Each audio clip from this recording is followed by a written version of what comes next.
Yeah, hi, thank you very much. Yeah, I'm very happy to be able to talk today about my personally favorite topic.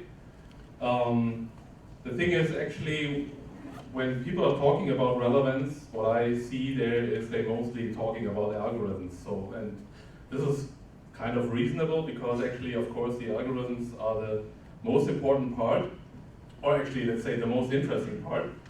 But actually, when I personally, in my search world, in my personal search world, I don't really think about algorithms because there are so many other aspects of relevance. We already have touched them today. So when I think about relevance, I think about shipping, I think about enablement, about testing, and so on. So, yeah, and I think relevance in general can be seen as something, you have the humans, you have the algorithms, and you have the technologies. And of course, actually, as open source connections is always emphasizing the humans are the most important part there. But somehow there has been established some kind of common sense that actually the technology doesn't matter that much. Actually, it's about the humans to focus on. And I only partially agree here, because actually I think, or actually due to my experience, it matters a lot how technology is used. Because technology can be really a core enabler if it's used properly. So actually this talk will be about how to use technology in a way to enable people to build algorithms. Yeah, maybe some words about me. Finally, I have two passions. The first is psychology, the other is computer science. I have degrees in both. It was simply too hard to decide between them. Yeah, as mentioned a couple of times, yeah, I've become a Gherkin committer. Actually, I'm working with Renee, I think, for 4 years now together. I consider myself as a team servant, so finally I normally do yeah, what a team requires the most. And my roles, therefore, are most of the time a role of data or cloud engineer. Finally, when I finished my doctoral degree, I wanted to become a data scientist, actually, because I was very passionate about statistics. But the more I was involved into teamwork, the more I realized teams, most of the time, at least the teams where I were, they require a data engineer or a cloud engineer for enablement rather than a data scientist. So, but maybe my secret plan is probably to become a data scientist one day when the data and cloud stuff is done. So I also sometimes take over the role of a product manager, but I don't like this role, because simply it's too much about meetings. So actually the role I feel most comfortable with is being a data engineer that supports a PM strategically. Yeah, before I deep dive into how to use technology, I would like to invite you into a little excursion into the evolution of human brains. I don't tell you now why, you will realize it later. So the evolution of the brains of us, actually we have mentioned quite a lot of brain stuff today, but yeah, actually it started with the brainstem. So the brainstem is responsible for survival functionality, so the very basic things. So for example, breathing, heart rate, and so on. This is monitored by the brainstem. And throughout the time, it turned out that actually it's not efficient always to have the same heart rate. So actually, nature invented something, or the evolution invented something that was able to put those basic survival functionalities into a context. And this was finally emotion. Actually, Renee also mentioned the limbic system today. Yeah, this is the part, actually this came later. This came after the basic functionalities were in place. And finally, what emotion is doing is that it makes basic functionalities contextual. So if we are scared because we are in front of a threat, then actually the heart rate is increased because actually resources need to be allocated and in order to run away or whatever. Or when we are in love, then we need resources in order to perform there. Yeah, and finally the last one that came up was the cortex, and this is actually the part of this is where you locate intelligence, this is where you locate learning, thinking, judging, all this stuff actually in the process of making buying decisions, for example. But actually, as we learned already, this is also heavily emotional. So of course, these three components are not fully independent. They of course interact with each other. So, but the interesting thing here is that actually the architecture of the nature is not perfect here. So as like in our search engines where the architecture is also not perfect, actually the brain has also the problem of, it has been historically grown. So for example, the interplay of intelligence and the basic functionalities is not perfect. So, and this leads to a problem like if someone has a panic, then for example, because the person is seeing harmless spiders, actually this is primarily regulated by emotion and cannot simply overruled by cognition. So so actually there are situations where you cannot simply control your heart rate or the like, and you can tell yourself again and again that there is no danger, but still the emotion will take its own, will do it with its own thing. So, and finally, the evolution of search technologies was quite similar. So first there was the basic functionalities, there was Lucene, there was all this, for example, stemming, building an inverted index, and so on. And after Lucene, there was a technology established that enabled to put those basic functionalities into a context that made it adaptable. So for example, REST APIs were introduced, things like sharding that can also apply for big amounts of data. And finally, what we see now we have a lot of technologies that enable us to simulate intelligence in computer systems. But when I have a look at search teams, then it's here again the same problem. So it's really difficult, or teams struggle a lot of making use of these technologies and integrating them into search. So, and what do I mean here with integrating into search? Actually having short iteration, in having quality evaluations. This is very difficult. Teams struggle a lot with this, and I think we have already heard the Shopify talk today. It's mostly about communication, but I see two aspects here of communication. The first is actually the different amounts of expertise that are required, and the other is the technological aspect, because actually in search we still, I think what I can observe is we are still thinking a lot in monolithic designs, actually a lot in plugins and so on, and everything is put into the search engine. And so this kind of design actually produces a lot of interdependencies also across the expertise that is available in team or in multiple teams. But let's first talk a bit about search quality. I think this was mentioned also today. There is a very nice blog post on the Open Source Connections website by Max Irvine, and he considers search quality as three components here: the relevance components, the performance components, and the experience component. So, and what is frequently discussed in this context is that somehow search quality needs to be negotiated across these components.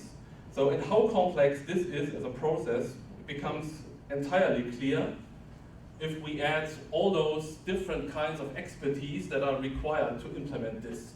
And finally, you find every role here. What you find, every role that is needed for a web shop, for an entire web shop, you will also need simply for the product of search. So we have data engineering, data science, data analytics, front-end engineering, user experience design, and so on. So it's really a lot of different skills and expertise that is required here. But due to my experience, actually the harder part is, as already mentioned, the integration of relevance and performance. Actually, the experience part is also sometimes difficult to be integrated, but I think the danger of silos is definitely the most danger here is between relevance and performance, or let's say between data science and backend. So I will mostly focus on this. So, and as already mentioned, there has been another blog post by Doug. He mentioned two years ago that silos are the enemy of what I was telling already, the integration of intelligent simulating tools into search. And what he's mentioning here is that search teams need to make trade-offs, they need to negotiate, they need to understand, and in order to avoid siloed work. And finally, we have already had this nice presentation, which is finally the enhancement of this. Nevertheless, when it comes to conclusions for this problem, I think these problems are totally valid. I think many search teams in the area have these problems. But I always struggle a little bit when it comes to the conclusion. So how should this be treated? Because what I frequently hear is we need to foster understanding. Or what I hear is we need to hire the right people. And I think these conclusions are totally valid, but they are limited. So finally, when we are talking about fostering end-to-end understanding, then we somehow, in technical words, we are trying to vertically scale brains. So and we all know vertical scaling is limited. And finally, as we already discussed, there is this most of the times nice, but sometimes annoying emotion in between. So sometimes you will have an excellent backend engineer who is simply not interested in the data science stuff. So you can tell whatever you want. If the motivation is not there, the intelligence will not overrule the emotion. So bad thing. So how to treat this? And finally, end-to-end understanding becomes increasingly complex because the search engines become increasingly complex. That's the nature of these things. And furthermore, what I see a lot since the pandemic has started is that trade-offs are not always desired. So I got statements in a company like, yeah, I don't care, you can have 20 more engineers, I don't care, simply parallelize the work, speed up the work, that's the most important, so you get all the budget. So this is why actually the budgeting thing has not been a problem in the last years. It's rather how to make use of this budget. So the core questions actually that appear or that occur here is how can we reduce the need for an end-to-end understanding? How can we reduce this? Or how can we reduce interdependencies? And how can we make relevance engineering organizationally scalable, that actually 30 people can work on it or 5 people can work on it and it's still efficient and you can parallelize? First, I would like, before actually going into the search details into this, I would like to discuss this from a broader perspective, actually, because the question how to make data scientists working efficiently occurs in almost every context. Yes. So I would like to reflect the question how to make data scientists working efficiently in general from a more general perspective, because this is a very well-known problem, not only in the area of search. So, and in the last years, actually since the Hadoop time was there actually a new role evolved in this context, and this was the role of an ML ops, actually machine learning operations engineer. Actually, but this ops term is so one thing is really critical here, and this is that. And this is, we have a service and we divide responsibility for this service into 2 areas. So there's the customer, and the customer defines the code and defines a little bit about the deployment, and there's the cloud provider, for example Google or AWS, and they take care about scaling, maintenance and operations. So finally, when we run a service, we divide the responsibility for this service into 2 things. The first is definition and the other is processing. So, and actually users of serverless technology only need to take care of definition of things.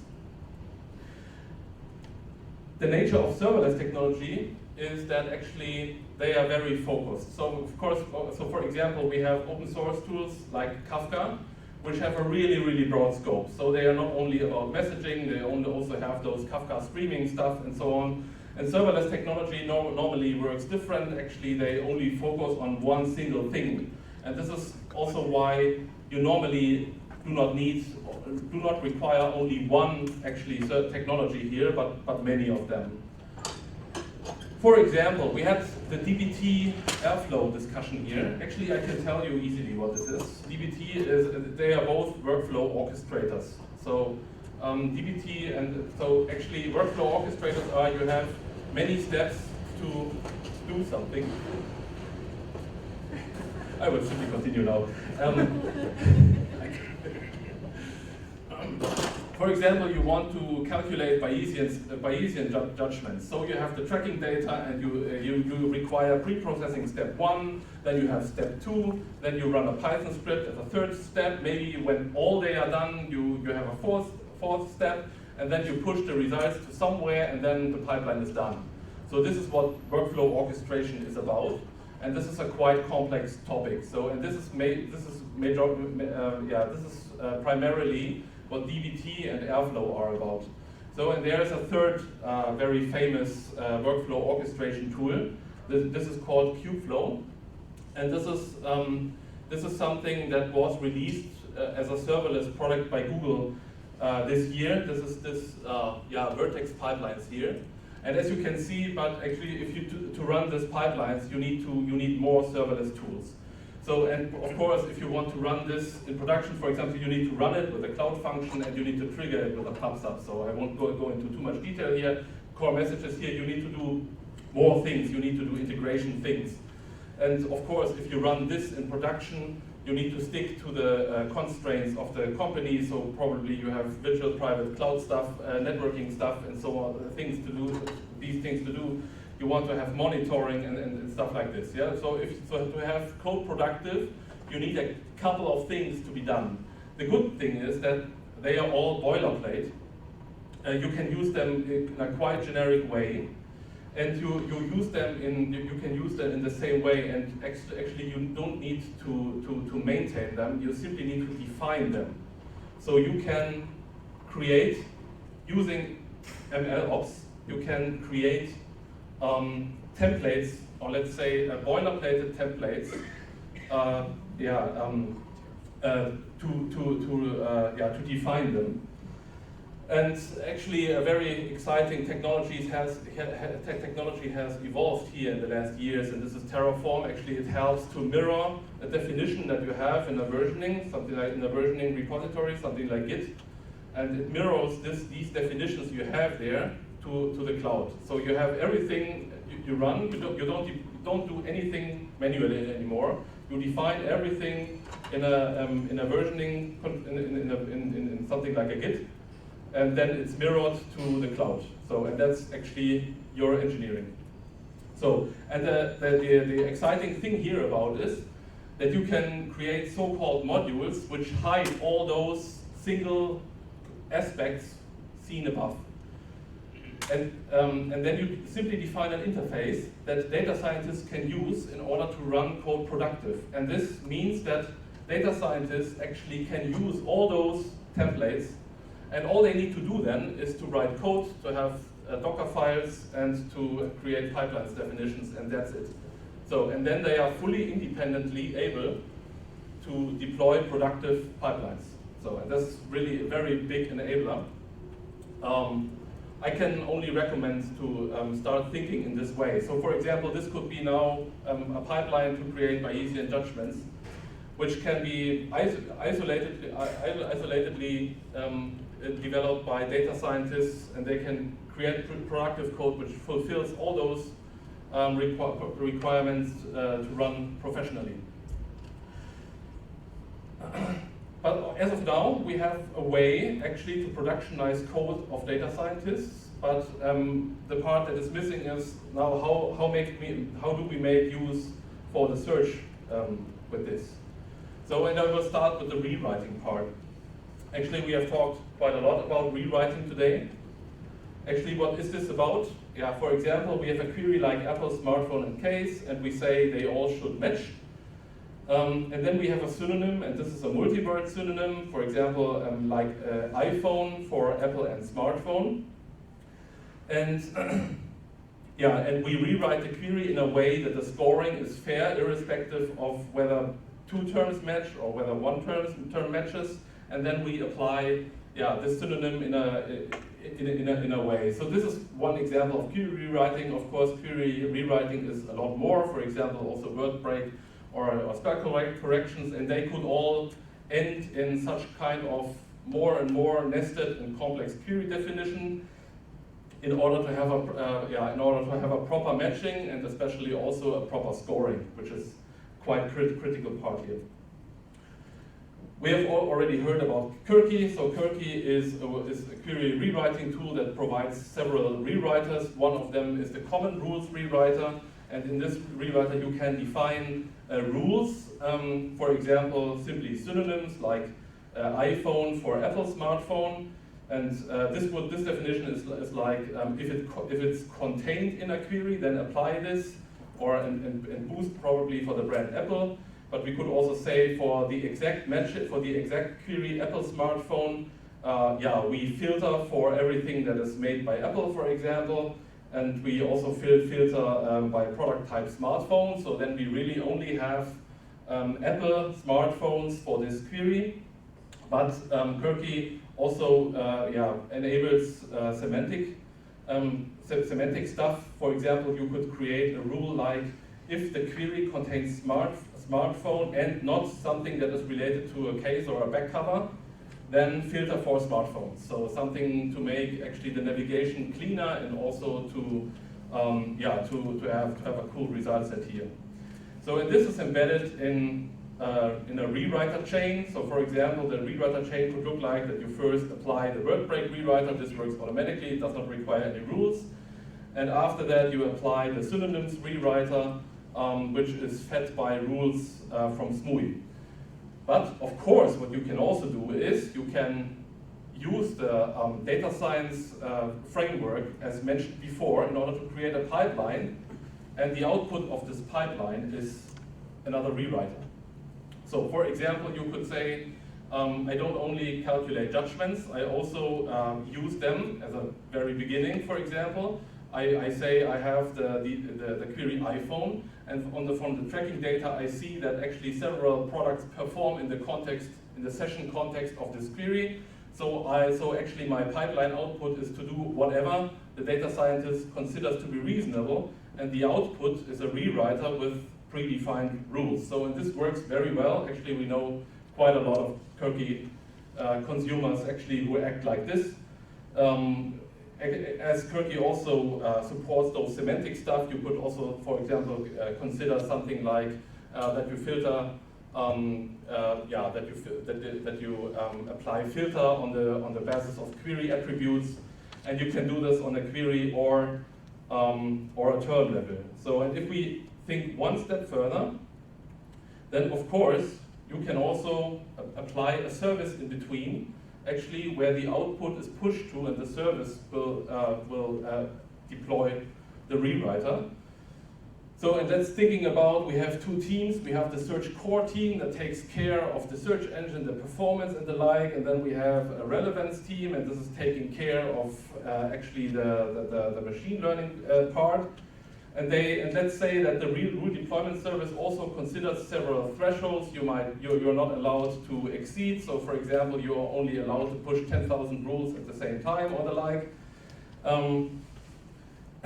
Then we have a setup where data scientists are enabled to directly influence the search via a well-defined interface with the output of their pipelines. And this is actually a very cool thing because the rewriting process is very lightweight. So actually there is no high risk actually to decrease the performance, and finally the rule deployment service can consider thresholds here in order to avoid breaking the search by this. So, and the deployment is also very easy because it's simply the outcome of a pipeline simply needs to be pushed to the service. So, and then the third good thing about such a rewriter is that it's very flexible in usage. So for example, we could also say, we push this twice with quite similar characteristics, but with some variations, and we simply vary the parameter of the pipeline to be used, and then we have the basis of an A/B test. And yeah, actually, what we are doing if we are applying something like this is that we have a differentiation between things that we are already familiar with, and this is we differentiate between the definition of search logic and the processing of a query. So actually we are applying here again the same logic or the same concept that is already used for the serverless differentiation of services. Of course, this approach has several limitations. So for example, the queries and terms, they need to be known. And of course, this kind of rewriting or this kind of batch processing is limited use cases. So it's not only about rewriting, and especially not everything can be covered with the shorthand. So for example, we have something like query relaxation. Yeah? So what is query relaxation? If we type into Google a query like René Kriegler clinical psychology, then Google tells us, I know a lot about René Kriegler and I know even more about clinical psychology, but they are somehow unrelated. So I still want to show you something. So what I'm simply doing is I remove the term clinical psychology, for example, from the match René Kriegler, and I show you this match, and I also demonstrate you that the terms clinical psychology were not considered here. So why am I telling you this? Actually, this René Kriegler 3 years ago, the last on-site haystack, actually he presented a rewriting a technique to apply query relaxation, and finally we don't need to understand the full table. I'm just presenting it because the output of this was the most efficient query relaxation is done if a word-to-vec is applied to a neural network. So, but of course, as we are considering the long tail here, do you hear me? Hello? Yeah. But as we are considering the long tail here, so we need to run this new. Just turn off. I think we can hear you without it. Yeah. Yeah.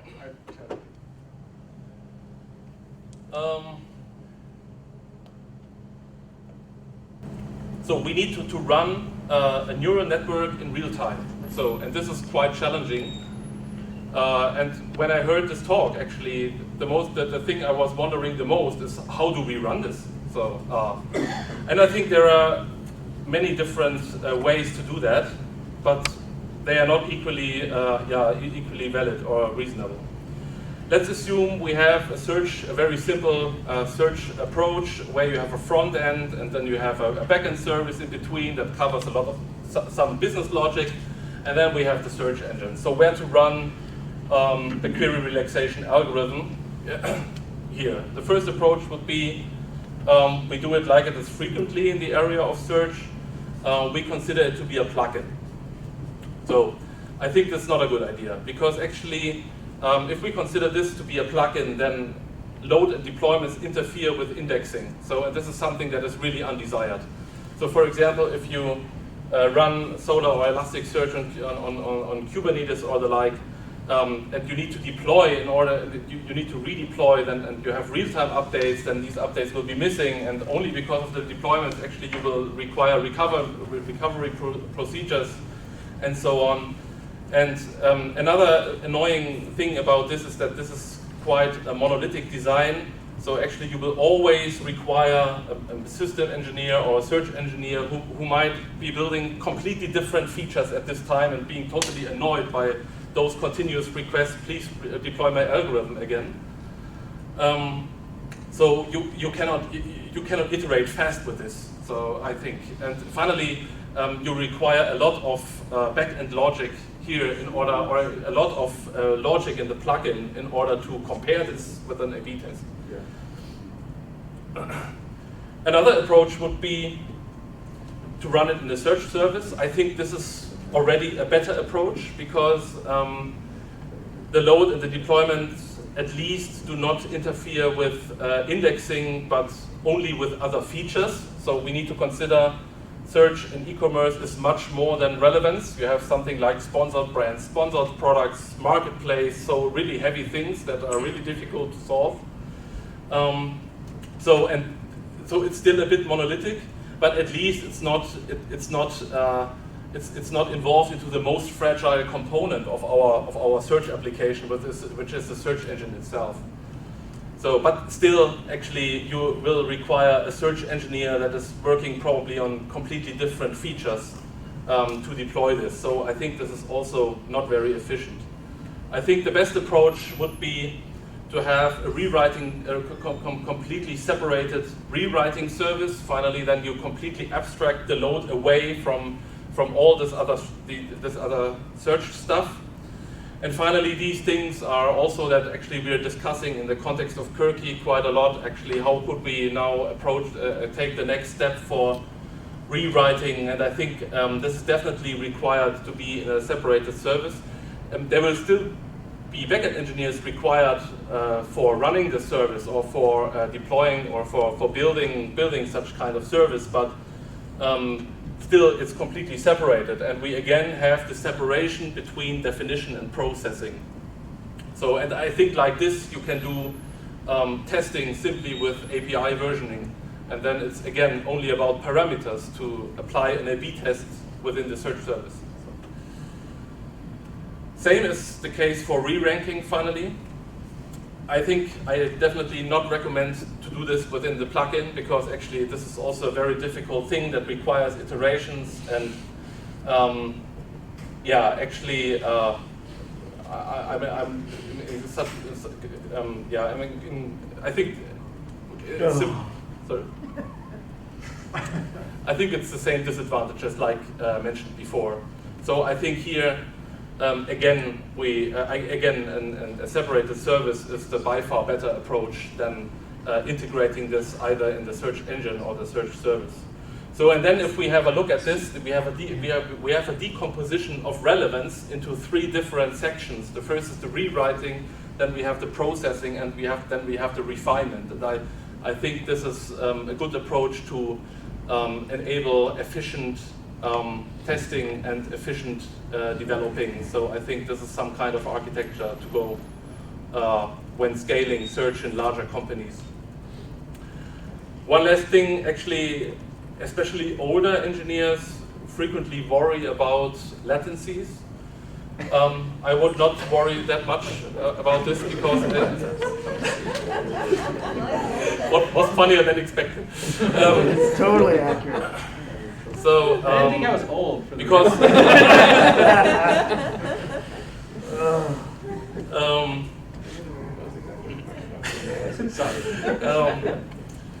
yeah, it was somehow unintended now, but yeah, as long as the payloads are small, the latency will be fine. So I would rather worry about bottlenecks in the search, that you have latencies as a response from the search engines because you're doing too many things there, and finding the reason for a lack of performance, then there is quite difficult. So as long as only IDs are returned, and I think this is the normal standard right now is not to return any product data anymore or the like, but to return IDs, because the search does not own the product data; it owns the ranking, not the data related to its products. Then this should be totally fine, and then I would not expect any problems regarding that. That's it. Thank you.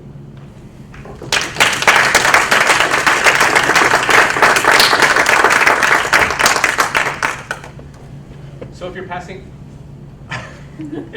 around IDs, you still have to do feature hydration somewhere.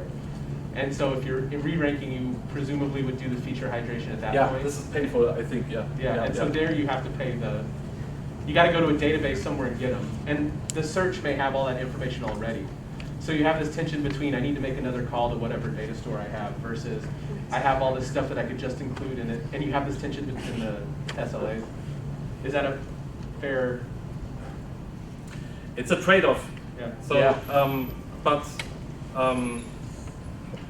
I think probably we all have different experience regarding this. But what I actually, for the clients I've been working in the last, or for the companies I've been working there, it was a clear standard that actually the search only returns IDs, and the only content that is returned is about facets.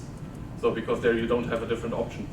But and yes, of course, having data duplicated is also painful. But is it more painful than having many dependencies on releasing and deploying and iterating? So, and finally, the data engineering frameworks have really become good. So you have so much serverless opportunities there. So I would not be too scared about duplicating data, because it's, as long as it's not about displaying, but only about logic, it's fine. So, question in the back? Oh. Hi, I have a triple handicap. I came in late, so I didn't hear the beginning of your talk, which was fascinating. Second handicap, I'm a product manager, not an engineer. I know nothing. And third, I'm old. I'm sorry for this. I don't even know how old I am. I think I'm 37, and I have 2 kids, and I feel like 50. Anyway, so could we go back to your last slide a second?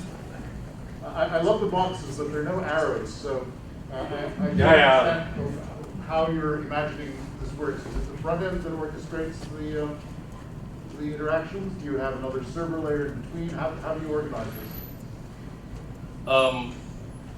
Thank you. Does it work again? Okay. So my voice was not loud enough. Actually, I have to tell you a little story. When I was doing classes at university, then there was a woman sitting in the first row, and during I was talking, she was sorry, I have to go to the third row because you're so loud. I have headache. So back to your question, I consider this to be, you have 3 different services. So the front end communicates with the search service because it covers more than relevant stuff. So for example, sponsored brands, sponsored products, stuff like this. It comes from other systems, and so actually, and the search service is somehow the orchestrator of the features, and probably also about the A/B testing. So, and the rewriting service is a fully independent service. It has its API. Actually, there's an API contract between the rewriting service and the search service, and this is the way how the communication is done between these components. So, and then actually the search request is actually happening, but the search engine, from my perspective, should be as stupid as even possible.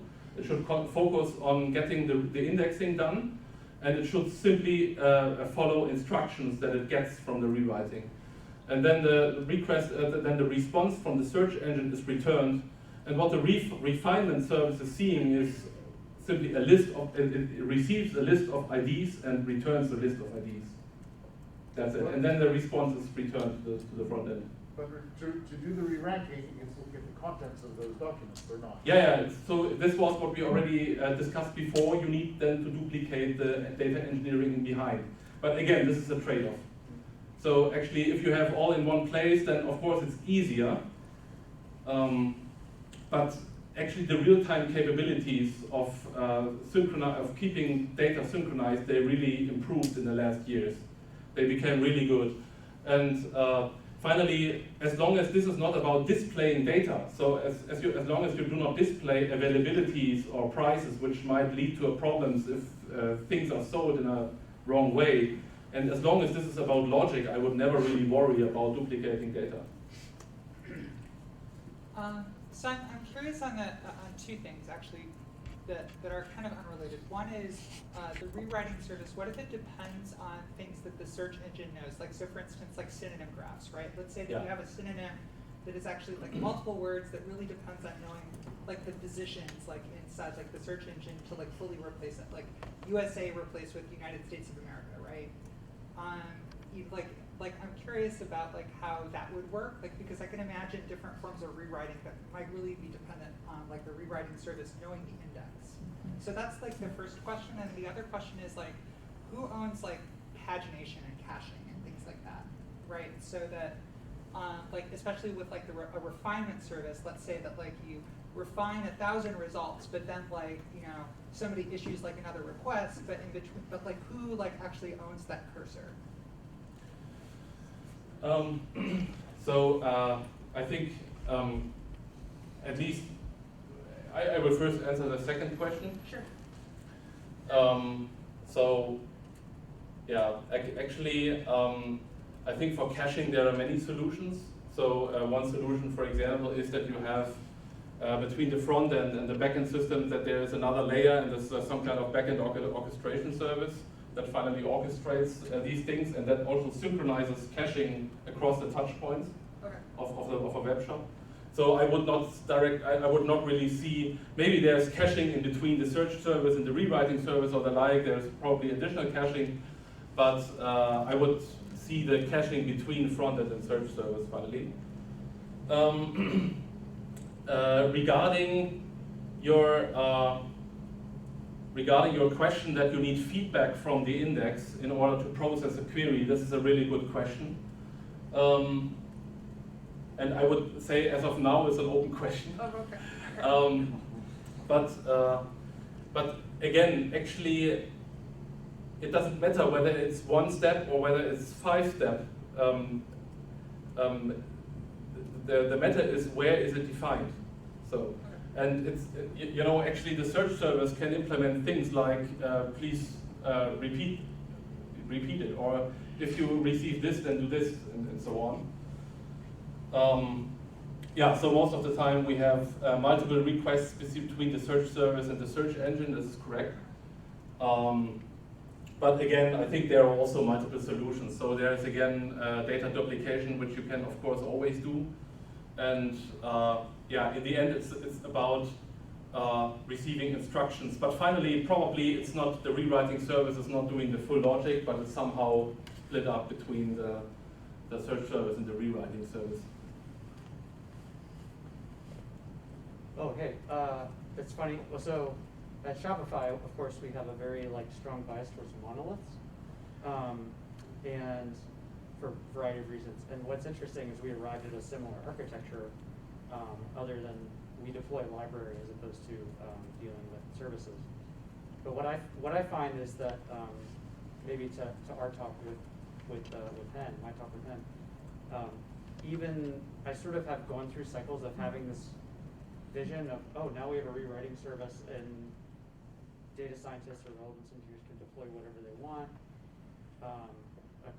But it seems like just about every experiment, there is something in the rewriting service or the refinement service that has to be some kind of reinvented or something like this. So I'm curious, I don't necessarily see I haven't seen yet the beautiful utopia of the architecture, and I'm curious, in practice, if you see that, because for example, we realize in the rewriting service, we have to do vector expansion or something like this.